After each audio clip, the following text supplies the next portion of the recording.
আজকে আমার সাথে রয়েছে কাব্যা কাব্যা সাভানি। অনেকটা দূরে থাকে, মানে এক্সট্রিম ওয়েস্ট, পশ্চিমে থাকে গুজরাটের আহমেদাবাদে। এবং কাব্যা এবছর নিটে এক্সট্রাঅর্ডিনারি রেজাল্ট করেছে। কাব্যা বাংলা বোঝে না, তবে কিছু কিছু শব্দ মনে হয় কাব্যা বুঝতে পারছে। সো কাব্যা ডিড মানে স্প্লেন্ডিড জব। এবং score 705 out of 720 in NEET 2023, যার মানে কাব্যা হ্যাজ মেড 3 মিস্টেক্স। বোঝা যাচ্ছে তিনটে এমসিকিউ কাব্যা ভুল করেছে, otherwise Kavya has made all correct. তো আমার মনে হয় কাব্যার মতো স্টুডেন্টরা ইন্সপিরেশন হয় নেক্সট জেনারেশনের জন্য। সেই জন্য কাব্যা আজকে আমার সাথে আছে।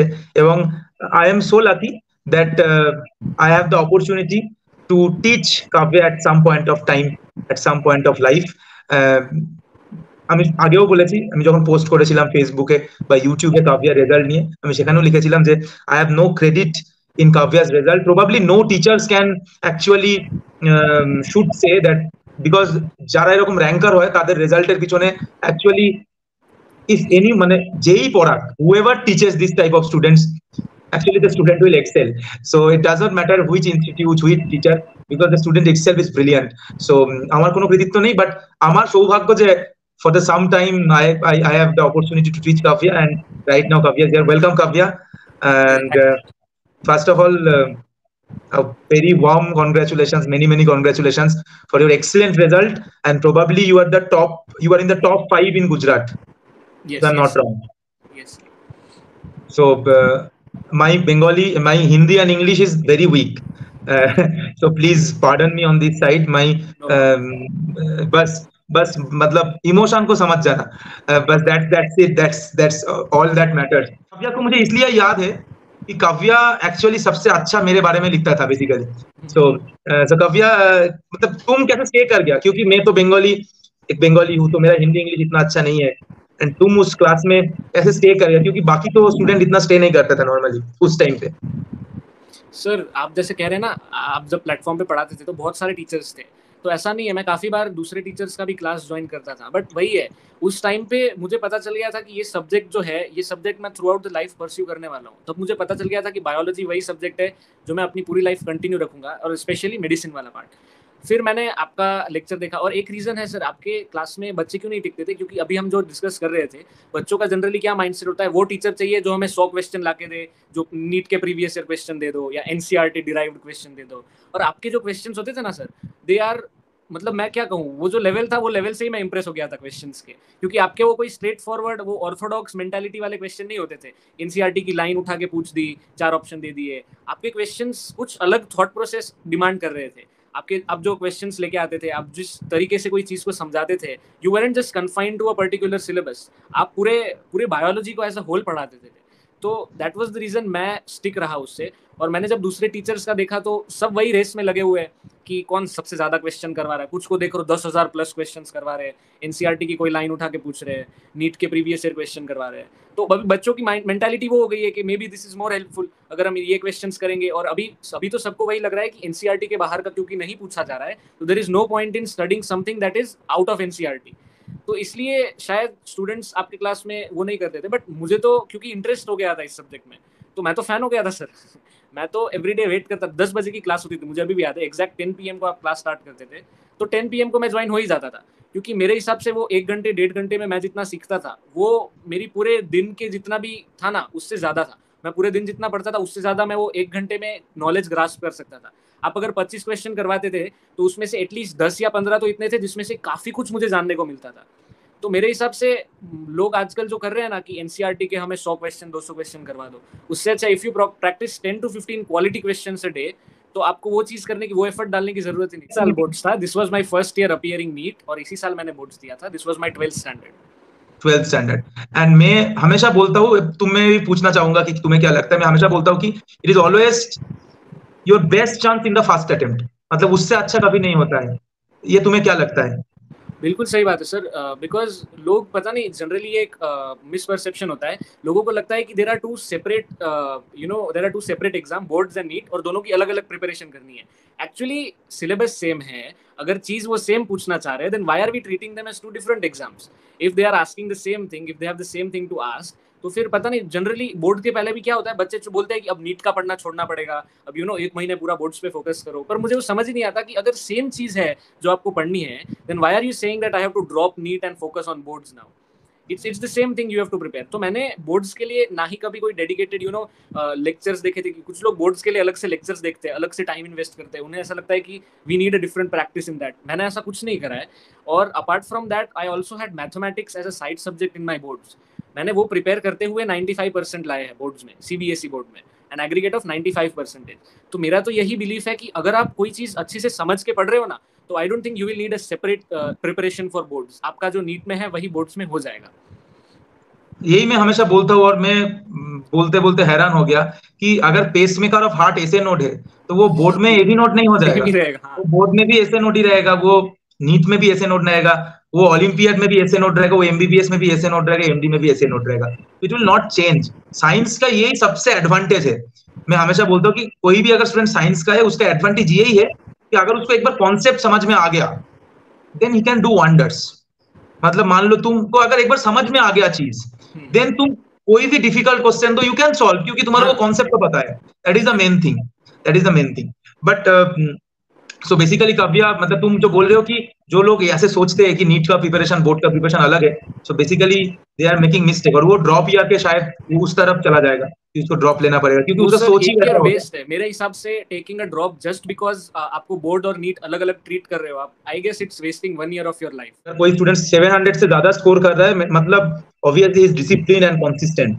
बट फिर भी मैं पूछना चाहता हूँ कि as we are all human beings, मुझे लगता है कि it's not possible to read every day, to get up with same motivation every day.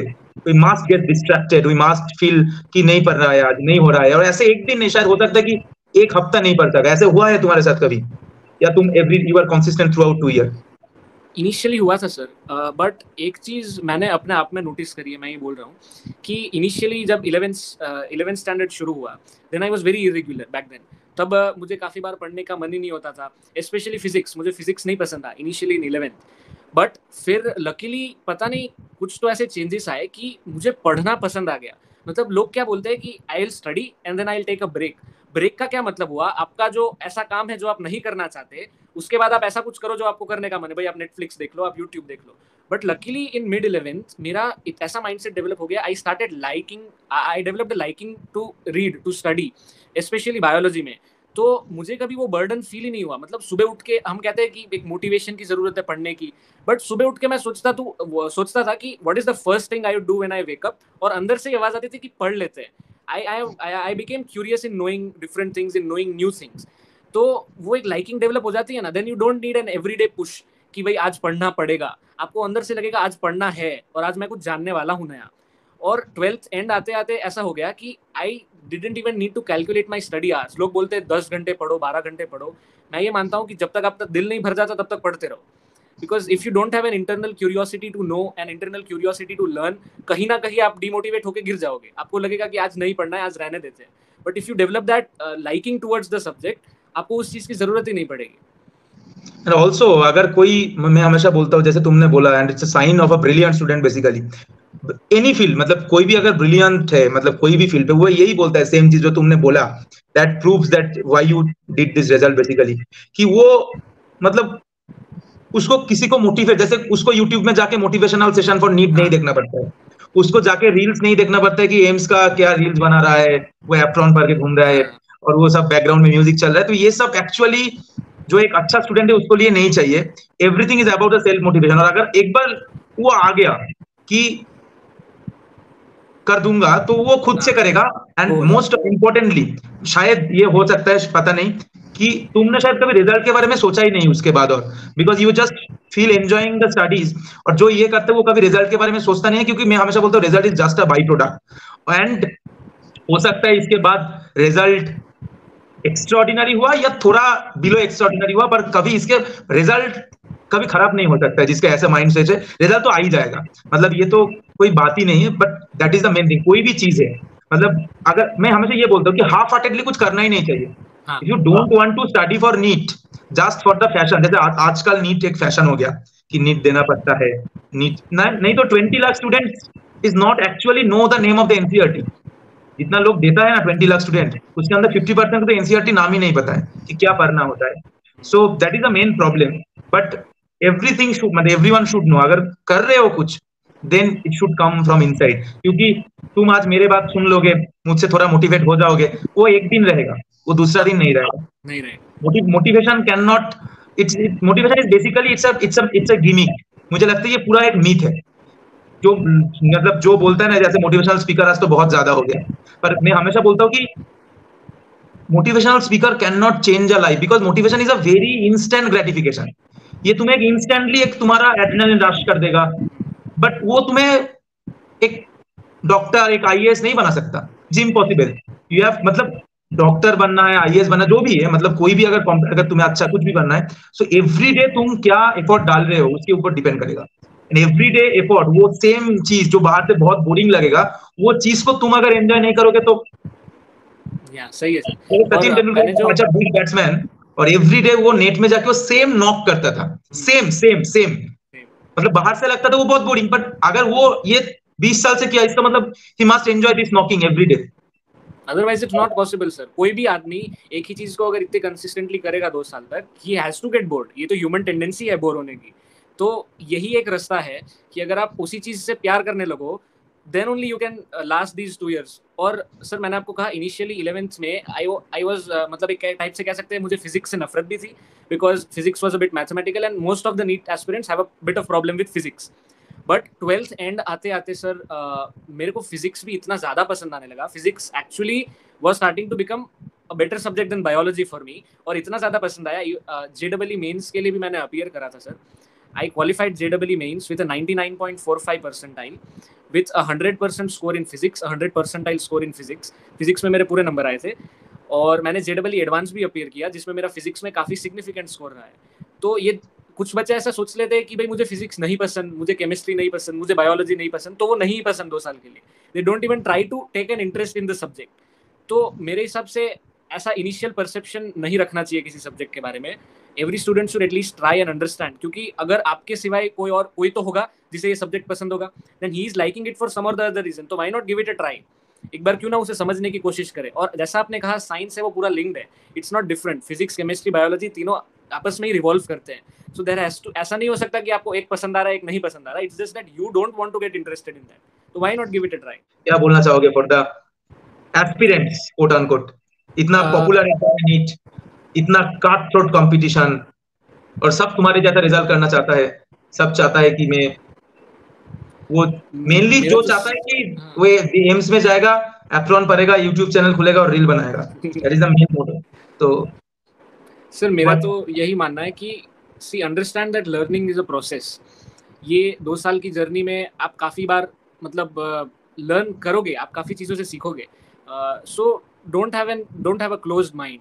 Open रहो. Knowledge is not something that you are gaining for NEET. Knowledge is something that you are gaining for yourself and your life's betterment. आप doctor, आप इसलिए नहीं NCERT पढ़ रहे हो, आप इसलिए नहीं नीट के लिए पढ़ रहे हो क्योंकि भाई नीट में मार्क्स लाने हैं. आप इसलिए पढ़ रहे हो क्योंकि ये चीज़ से आप किसी दिन किसी पेशेंट की जान बचाओगे या फिर किसी दिन किसी का फ़ायदा करोगे. So read for a bigger cause.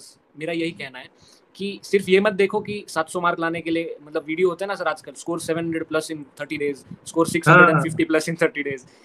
तो फोकस उस चीज पे मत रखो. मेरे हिसाब से आप एनसीईआरटी भी पढ़ रहे हो तो don't read NCERT because NEET gives importance to NCERT. Read NCERT because it's a beautiful book in itself.